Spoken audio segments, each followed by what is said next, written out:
ओम शांति। आज प्यारे मीठे बाबा की मुरली मंथन की डेट है 21 मई 2025। तो आज मीठे बाबा अपने बच्चों से कह रहे हैं, तुम आत्माओं का प्यार एक पिता से है।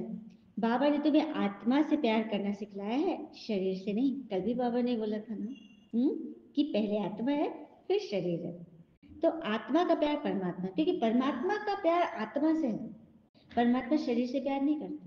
इसे तो बाबा बार बार सिखा रहे हैं कि आत्मा से प्यार करो, आत्मा को समझाओ, आत्मा को सिखाओ, आत्मा को पवित्र बनाओ, ताकि तुम पवित्र होगे तो मैं जो कृपा बरसाऊंगा ना वो तुम रिसीव कर सकोगे। इसीलिए बाबा कहते हैं, बात तो ये वाली है ना। तो इसलिए आत्मा से प्यार करो, खुद से प्यार करो, सामने वाला भी आत्मा है उसको भी आत्मा समझ के प्यार करो, कि आत्मा में कोई लेपछेप नहीं होता। आत्मा 7 गुणों से बनी है। हाँ, ऊपर से माया का पहरा होता है, माया का खोल होता है। ठीक है, ये समझकर हर एक से प्रीत करना है, शरीर से नहीं। ठीक है, प्रीत करना इसको समझाऊंगी। एक होता है कि ये बहुत अच्छा है, ये बहुत सही है, बहुत अच्छा ज्ञान सुनाती है, ये एक शरीर से प्रीत हो गया। और दूसरा खतरनाक वाला प्रीत, उसने ऐसा किया, उसने वैसा किया, उसी बात में बस मन फंस जाना, ये है खतरनाक वाला प्रीत। ठीक है, तो इन दोनों प्रीत से बच जाइए। ईश्वर की याद में रहिए, सब कुछ भगवान को सौंप दीजिए, भगवान संभालेंगे। प्रश्न है, किस पुरुषार्थ में ही माया विघन डालती है? मायाजीत बनने की युक्ति क्या है? उत्तर, तुम पुरुषार्थ करते हो हम पिता को याद करके अपने पापों को भस्म करें। किस चीज का पुरुषार्थ करते? बाबा को याद करके अपने पापों को भस्म करना है। तो इस याद में ही तो माया का विघन पड़ेगा। बाबा उस्ताद तुम्हें मायाजीत बनने की युक्ति बतलाते हैं। तुम उस्ताद को पहचान कर याद करो तो खुशी भी रहेगी, पुरुषार्थ भी करते रहेंगे और सर्विस भी खूब करेंगे, मायाजीत भी बन जाएंगे। समझिया? और क्या चाहिए? जब भगवान उस्ताद हमें सिखा रहे हैं, बॉक्सिंग के रिंग में हम खड़े हैं, पंच पे पंच बाबा हमें सिखा रहे हैं कि माया को कैसे मारना है, फिर भी हम ना सीखे, फंसे रहे, तो कैसे माया जीत बनेंगे? बाबा तो हमें माया जीत बनने के लिए बता रहा है ना। और जानते हैं ना, ये कलयुग है। यहाँ दूसरे को तकलीफ में देखकर हम कहते हैं ना कि अरे इनको कर्मों की सजा मिली है, और अपने ऊपर तकलीफ आती है तो अरे मेरी तो परीक्षा हो रही है। अपने आप को क्यों नहीं कहते मेरा कर्म भोग है? क्यों नहीं कहते? दूसरे के लिए तो बड़ा कर्म भोग दिखता है। ठीक है, स्वयं के लिए देखो। गीत है, इस पाप की दुनिया से हमें दूर ले चलो। ओम शांति। बच्चों ने गीत सुना, अर्थ समझा? पाप की दुनिया से दूर ले चलो तो जरूर कोई पुण्य की दुनिया होगी। दुनिया का अर्थ भी नहीं समझते, नई दुनिया ले चलना है, पुरानी दुनिया। अब बाबा सिखलाते हैं तुम्हारा प्यार आत्मा में होना चाहिए। शरीर तो खत्म हो जाता है, संस्कार तो आत्मा में ही जाता है ना, शरीर तो नाश हो जाता है, जल जाता है या दब जाता है। तुम समझते हो ना अब कि तुम ही पाप आत्मा थे, अभी पुण्य आत्मा बन रहे हो। बाबा तुमको युक्ति से पुण्य आत्मा बना रहे हैं। बाबा बतावे तब तो बच्चों का अनुभव हो, बच्चा कैसे सीखेगा? हाँ? योग बल से हमारे पाप भस्म होंगे, बाकी गंगा आदि से कोई पाप नहीं धुलते। मनुष्य गंगा स्नान करते हैं, शरीर को मिट्टी मलते हैं, तो क्या उसे पाप धुलते हैं? चलिए चलिए मानते हैं, इस बार नहाए हम, धो लिया। अभी 144 साल में कुंभ का महास्नान सबने किया, पाप धुल गए। तो फिर क्यों जाओगे अगले वर्ष संगम पे? क्यों जाओगे गंगा त्रिवेणी में स्नान करने? बोलिए, क्यों जाओगे जब धुल गए तो? नहीं धुलते हैं। बस वर्ष वर्ष हम एक सेरेमनी मनाते हैं बस।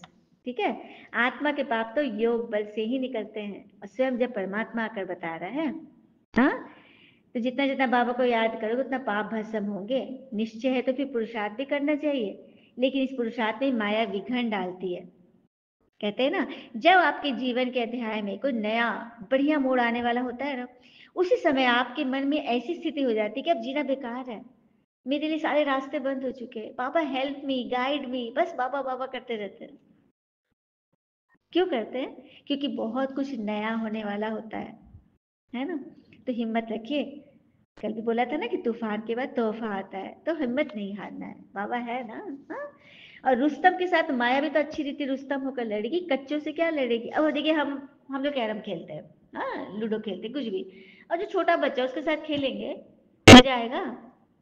वो बेईमानी भी करेगा, वो मेरे गोटी भी छीन लेगा, वो बोलेगा नहीं मेरे गोटी मत मारो, तरह तरह से हमें करेगा, तो वो मजा नहीं आएगा। हम सिर्फ उसको लुभाएंगे, हमें मजा बिल्कुल नहीं आएगा। मजा तभी आएगा जब बराबर का खिलाड़ी हो, बराबर का खिलाड़ी। तो माया भी पक्के पक्के को ही पकड़ती है मजा के लिए। ठीक है, कच्चों से तो लड़ेगी नहीं, तो बच्चों को हमेशा ये ख्याल रहता है कि हमको माया जीत जगत जीत बनना है। हाँ, माया भी तो समर्थ है ना, उसका राज जो है। तुम बच्चों को तो भगवान उस्ताद मिला हुआ है, उस उस्ताद के नंबरवार कोई बिरला जानता है। साधु संत बड़े बड़े ज्ञानी विज्ञानी नहीं जानते भगवान को, कि भगवान आया हुआ है। हाँ, मानुष तन में जो जानता है उसको खुशी भी रहती है, पुरुषार्थ भी खुद करते, सर्विस भी खूब करते। अमरनाथ पर तो बहुत लोग जाते हैं, अमरनाथ का दर्शन कर। स्वयं अमरनाथ बैठा हुआ अपना दर्शन खुद करा रहा है, मुरली मुरली के द्वारे तो हमसे मिल रहा है वो। हम्म।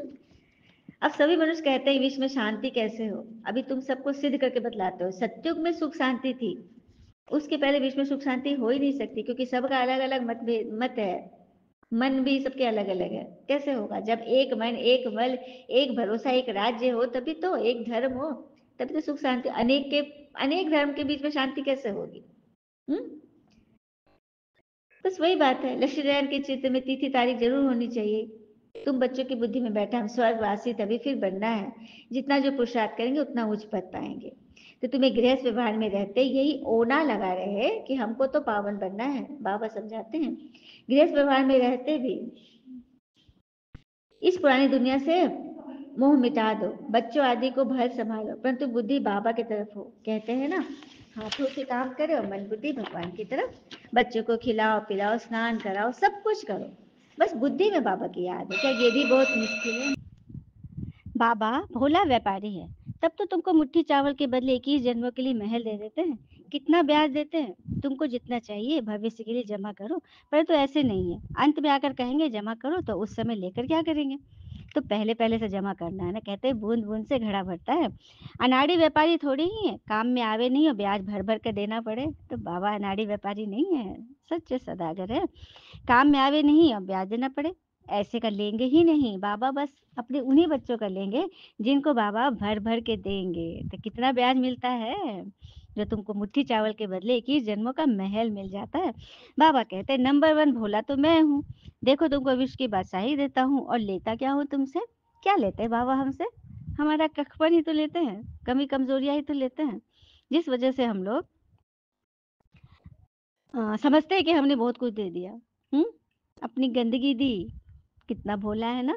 अच्छा, मीठे मीठे बच्चों प्रति भगवान की नमस्ते, हम बच्चों के भी प्यारे बाबा को नमस्ते।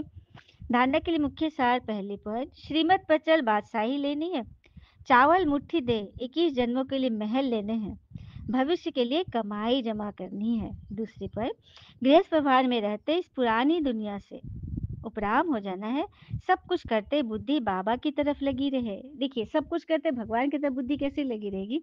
आइए एक साधु का प्रसंग सुनते हैं। एक साधु यात्रा के लिए पैदल निकला, रास्ते में रात हो जाने पर वह एक गांव में आनंद नाम के व्यक्ति के दरवाजे पर रुका। आनंद ने साधु की खूब सेवा की। दूसरे दिन आनंद ने बहुत सारे उपहार देकर साधु को विदा किया। साधु ने आनंद के लिए प्रार्थना की, भगवान करे तो दिनों दिन बढ़ता ही रहे। साधु की बात सुनकर आनंद हंस पड़ा और बोला, अरे महात्मा जी, जो यह है यह भी नहीं रहने वाला। साधु आनंद की ओर देखता रह गया और वहां से चला गया। 2 वर्ष बाद साधु फिर आनंद के घर गया और देखा कि सारा वैभव समाप्त हो गया है। पता चला कि आनंद अब बगल के गांव में एक जमींदार के यहाँ नौकरी करता है। साधु आनंद से मिलने गया। आनंद ने अभाव में भी साधु का स्वागत किया, झोपड़ी में फटी चटाई पर बिठाई और खाने के लिए सूखी रोटी दी। दूसरे दिन जाते समय साधु की आंखों में आंसू थे। वह साधु कहने लगा, हे भगवान, ये तुमने क्या किया? आनंद पुनः हंस पड़ा और बोला, महाराज, आप क्यों दुखी हो रहे हो? महापुरुषों ने कहा है कि भगवान इंसान को जिस हाल में रखे, इंसान को उसका धन्यवाद करके खुश रहना चाहिए। समय सदा बदलता रहता है, और हाँ सुनो, यह भी नहीं रहने वाला है। पहली अवस्था जो उसकी संपन्न अवस्था थी, उसमें भी उसने बोला कि यह नहीं रहने वाला है, तो आज भी बोल रहा है कि यह नहीं रहने वाला है। साधु मन ही मन सोचने लगा, मैं तो केवल भेष से साधु हूँ, सच्चा साधु तो तू है। कुछ वर्ष बाद साधु फिर यात्रा पर निकला और आनंद से मिला, तो देखकर हैरान रह गया कि आनंद अब जमींदारों का जमींदार बन गया, पहले से भी अमीर। मालूम हुआ कि जिस जमींदार के यहाँ वह नौकरी करता था वह संतान विहीन था और मरते समय अपनी सारी जायदाद आनंद को दे दिया। साधु ने आनंद से कहा, अच्छा हुआ, वो जमाना गुजर गया, भगवान करे अब तू ऐसा ही बना रहे। यह सुनकर आनंद फिर हंस पड़ा और बोला, महाराज, अभी तक आपकी नादानी बनी हुई है। साधु ने कहा, क्या क्या यह भी नहीं रहने वाला? आनंद ने उत्तर में हाँ बोल दिया, हाँ यह भी नहीं रहेगा, यह भी चला जाएगा। हाँ, और फिर इसको मानने वाला चला जाएगा। कुछ भी नहीं रहने वाला है। अगर शाश्वत कुछ है तो वह है परमात्मा और आत्मा। आनंद की बात को साधु ने गौर से सुना और चला गया। साधु कई साल बाद फिर लौट कर देखता है कि आनंद के महल में कबूतर गुटुरगु कर रहे हैं और आनंद का देहांत हो गया है। बेटे अपनी पत्नियों के साथ शहर चले गए, बेटियां अपने अपने घर चली गई, बूढ़ी पत्नी कोने में पड़ी है।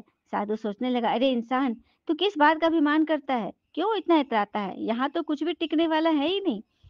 तो बात यही है ना कि दुख हो या सुख, कुछ भी सदा नहीं रहता। इसलिए दुख है, सदा नहीं रहेगा, ये तो जाएगा। सुख है तो इतना उछलना नहीं है, ये भी जाएगा। हाँ, तो तू क्या सोचता है पड़ोसी मुसीबत में है और मैं मौज में हूँ? ऐसा नहीं है, क्योंकि एक दिन ये रहेगा हम मौज में रहेंगे और पड़ोसी मतलब कि वही उल्टा होगा। सदा तो उसको जानने वाला ही रहेगा।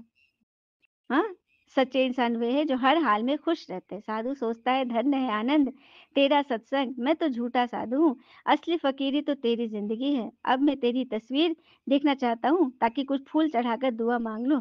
साधु दूसरे कमरे में जाकर देखता है, आनंद में तस्वीर पर लिखा था, आखिर में यह भी नहीं रहेगा। और सही बात है, कुछ दिन के बाद उसके बाल बच्चे लौटे और वहां पे एक नया मकान बना और ये फोटो भी गया। तो देखा, कितनी बढ़िया बात है ना।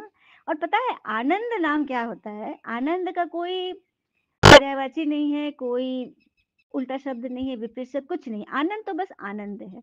तो ऐसे ही आनंद दिलाने के लिए स्वयं भगवान को आना पड़ा है। चलिए वरदान लेते हैं बाबा से। बाबा ने कहा, मनसा शुभ भावना द्वारा एक दो को आगे बढ़ाने वाले विश्व कल्याणकारी भव। मनसा शुभ भावना, देखिए आनंद के मन में हमेशा शुभ भावना था ना। चाहे कैसी परिस्थिति आ रही थी, आ रही थी, जा रही थी, जा रही थी, आ रही थी, लेकिन उसकी मन की स्थिति एक रस थी। तो मनसा जो शुभ भावना में रहता है, एक दो को आगे बढ़ाने वाले, वही तो है विश्व कल्याणकारी। तो क्या करना है, कमियों को छोड़ते जाओ। अब किसी को भी वाणी से सावधान करने का समय नहीं है, लेकिन मनसा शुभ भावना द्वारा एक दूसरे के सहयोगी बनकर आगे बढ़ो और बढ़ाओ, तब कहेंगे विश्व कल्याणकारी। मन में बस शुभ भावना शुभ संकल्प रखो, क्योंकि मन को हमारा पढ़ने वाला कौन है? भगवान। हमारे मन को भगवान पढ़ रहे हैं, तो भगवान के सामने तो अच्छा बनते हैं ना हम लोग। समझिए कि हमेशा भगवान हमको देख रहे हैं। ठीक है। स्लोगन है, दृढ़ संकल्प की बेल्ट बांध लो तो सीट से अपसेट नहीं होंगे।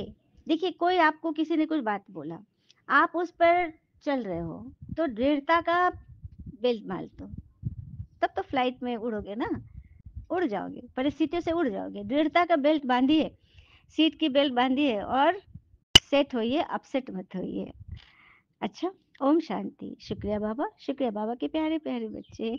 आप सबका जीवन सदैव सुख शांति समृद्धि सफलता से सदा भरपूर रहे और भरपूर करे। ओम शांति। शुक्रिया बाबा, शुक्रिया।